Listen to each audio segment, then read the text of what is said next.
Welcome everyone here to the Smash Evening Show right here on Smash FM here on a Friday here in Melbourne. Of course, let's go cross-reference in the US and speak with, of course, one of our favourite artists over there in the US. Of course, we've had her on the show quite a few times already, of course. Her name's Lauren Spencer-Smith. She joins us right now. Thanks, Lauren, for joining us. Hey! Tell us, obviously, you had your new single that came out recently, which was a real hit over there. Tell us a bit about it. Yeah, I wrote the song in November. Of course, it's about a boy. I wrote it in more of like a reflection. I know a lot of people think I wrote it in like my breakup era, but I kind of wrote it. I met somebody new and they started to treat me really well, and it made me start to realize I wasn't treated how I should have been treated, and I kind of got really like angry and all the emotions that came with that, and kind of went into the studio with that mindset, and then we kind of wrote Fingers Crossed and the story of how that happened. How's the reactions been like? As I said, it's been a real hit, but what's been the real reactions from your fans? Yeah, everybody has been so like supportive and just loving and just telling me they love the song and they're streaming it and everyone's making videos to it. Like the reaction's just been so positive. You mentioned about the song, obviously. Did you ever thought that it was going to be a real hit as it has been so far? I definitely didn't think it was going to do as well as what it did. I felt like it was going to do better than what I already had on Spotify. Like I kept telling myself, like, this one's gonna get 20 million streams. And I think at the time I had like a song that had like maybe 13 million streams. And I was like, but this one's gonna get 20. This is gonna be the one that gets 20. And I had no idea, 2 weeks later I'd be at like almost 90 million total. Considering, a record setting, obviously, for you. So what's it going to be like for the rest of this year? And are you playing any performances coming up? Yeah, so I don't have any like actual dates and shows I can announce, but we're definitely planning to do a lot of shows, and touring and getting to do the live performance aspect of a lot of things. But also just expecting new music. I plan to be coming out with an album, hopefully. I have a lot of music I've been writing the last year that I can't wait to release out into the world. And I think now is a better time than ever. Because when we've had you on the show, the last couple of times over the last 2 or 3 years, obviously come away from American Idol onto the scene, and obviously especially the way it exploded, especially during this COVID times. Did you ever thought when you left American Idol that's got to the point where you're having huge hits with your fans and all your songs so far has been so successful? I definitely like manifested and believed in myself that something like that was possible, but you never really actually, think to yourself like when it happens, you're still like, I can't believe this happened. You mentioned about obviously recording some of your new songs that you've already written over the last couple of years. I know you mentioned that you haven't got any definitive dates for these yet, but how many songs are you hoping to release? Yeah, I feel definitely at least 10. That's usually around the numbers of an album. I have a lot of songs that all conceptually go together as a body of work so perfectly, in my opinion, and just they're about my life, and I feel like they all need to be connected. So I definitely feel like there's going to be quite a few. So how's the reactions been like back home in Canada? The reaction back home has just been crazy. Like everyone's so supportive. I'm from like an island, so everybody in the island is like, "That's our island girl." But everyone's just been so supportive, and so everyone's shocked. Everyone's just excited, and obviously you travel from LA and obviously over in the West Coast to New York as well. I guess how's that been like being in the entertainment city of LA and obviously going to the Big Apple in New York to do what you do? I'm such a traveler. I'm such a city girl. So when I'm in LA and New York, I just feel like I'm at home. Like I love busyness and urgency and traffic. Like it's just my favorite. Um, but it's so cool because there's two those are two places I always wanted to go to growing up and always wanted to feel like I could go to and to work there and do all these cool things. So it's really cool just to feel like that part of my dream also has come true as well. Some amazing people. Obviously, you're still communicating and obviously, doing little performances with, of course, some of your American Idol friends. How cool has that been over the last couple of years? And I know, obviously, Jean is one of them. Mhm. Also, I had a chance to interview a couple of your other ones as well. How special has that been and that connection since or you've been appeared on American Idol? Yeah, I mean, it's just really cool to know I've had people from the beginning that have been supporting too. And, I with Gina, especially, she's like my sister at this point. But we like write all of my songs together. Like we constantly not just work together music wise, but we're friends and we hang out. And so like it's cool to just know I've had people like that kind of from the beginning stages and they're still with me throughout this whole process as well. Have you done a duo yet with Gina? We don't have anything on Spotify, but we definitely have probably millions of videos on the internet together. Is that something you want to do, like to team up with her? um, we've talked about it, but I feel like we both want our own solo kind of careers. I'm sure we would love to kind of be on a song with each other, but I don't think we would ever like form, like a Lorena, like an actual Yeah. duo. I think there's definitely, we might do a duet one day, we might do some shows together, stuff like that. But I don't think we'd ever be like the Lauren and Gina. Yeah.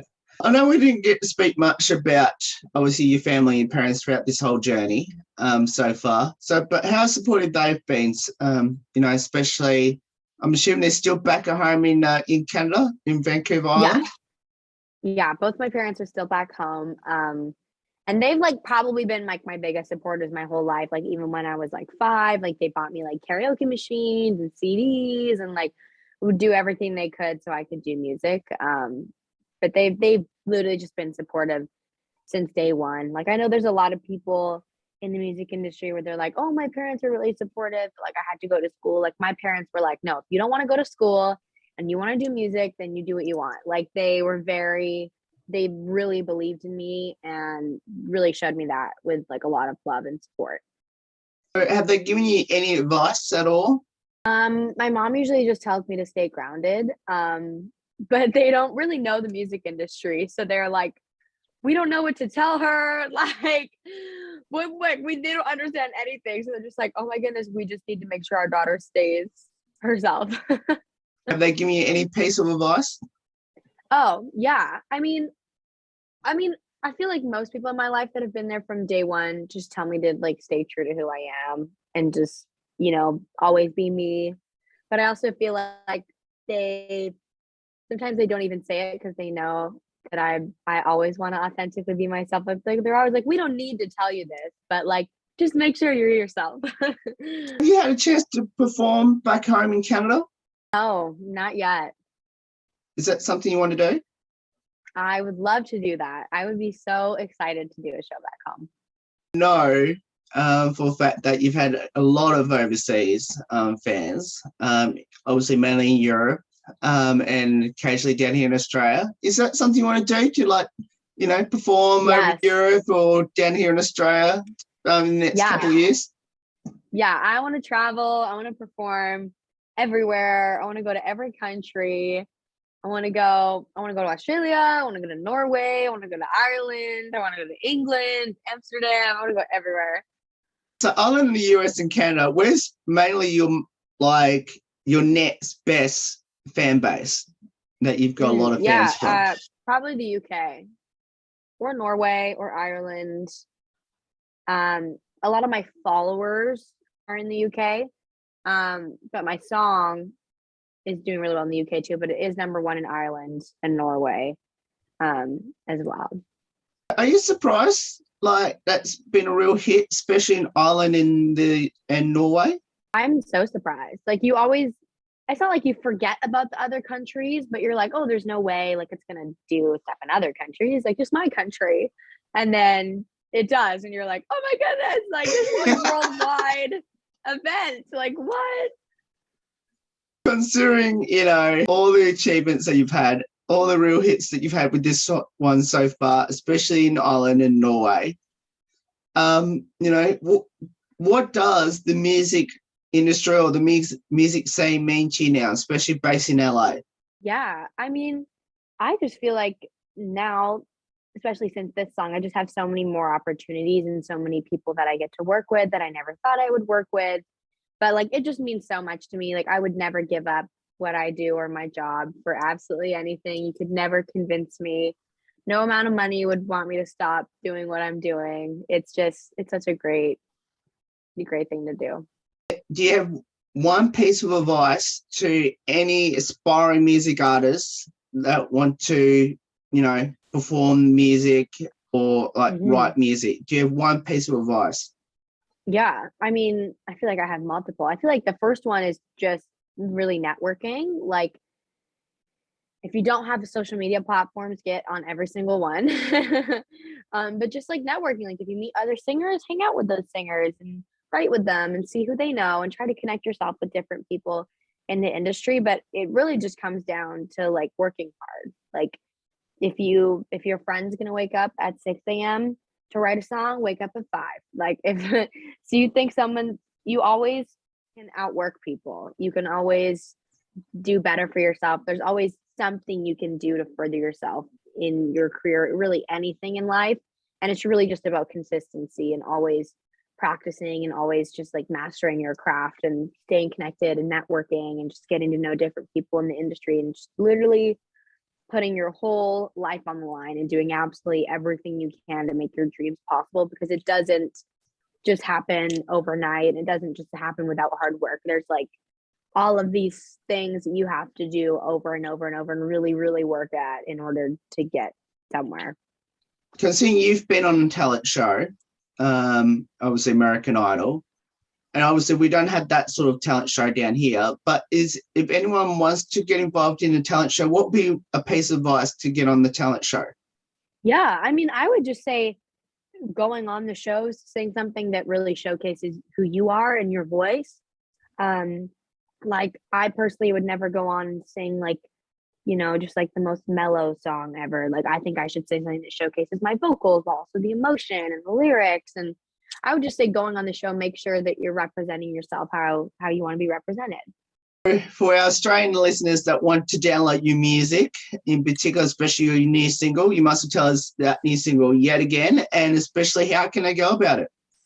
Yeah, if you want to download Fingers Crossed, you can do it on any streaming platform. Just look up Fingers Crossed by Lauren Spencer Smith. If you want to follow me on any of my socials, they are all at Lauren Spencer Smith, except my Twitter. It's I am Lauren Music. But if you want to stay up to date, follow me on them. If you want to just stream, go on a streaming platform and search Fingers Crossed. Well, let's finish up with a couple of lighthearted questions now. So I guess any embarrassing moments that you performed on stage?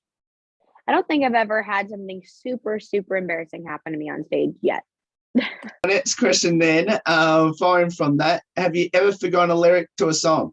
Absolutely. I have actually sang at like events and like re-sang the first verse 3 times because if it's not my song, absolutely I forget all the words. Like I'll get to the 3rd verse and I'm like, you must know it now.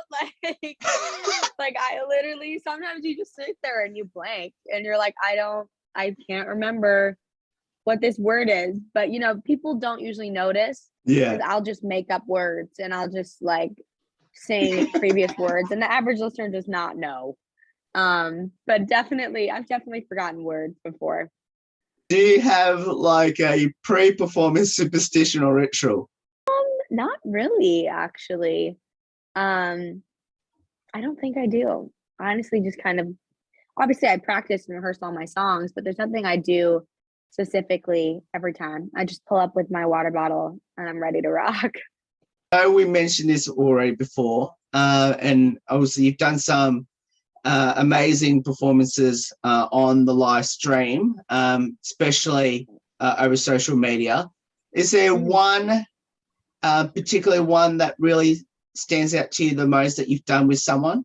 I would probably say Gina. I mean, like last year, Gina was like the person who really got me into songwriting. I wasn't really doing sessions. I've always felt like a songwriter, but I just wasn't around other songwriters and I didn't, know how to get connected with people like that. And from being on the show, she was like, well, let's just start writing. And I started doing online sessions with her. Um, and then kind of started writing with different people. And then I came out to LA for 4 months. And I lived at Gina's house with Gina. And Gina drove me every day to all of my sessions. We would go to Nashville, we would go to Miami, we would go to all these different places together and just songwrite. And like, we're like literally family at this point. I know her whole family. I'll go to church with her.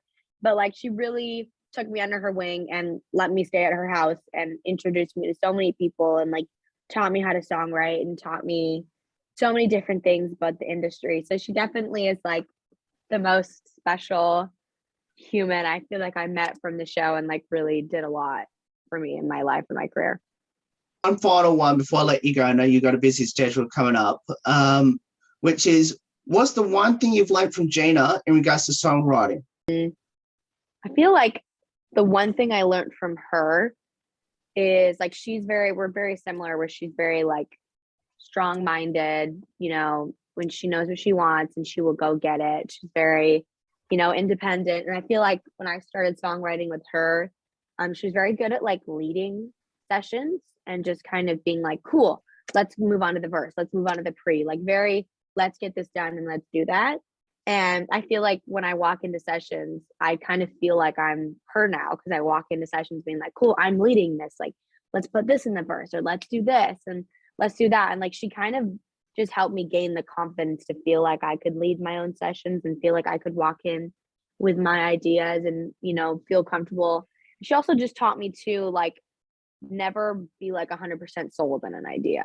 Like, never be like, this is the lyric and this is the lyric, it has to be the lyric. Like, she taught me very much to be like, if you say something and always try to be open-minded and be like, oh, could we make it better? Like, always try to just think, can we make this better?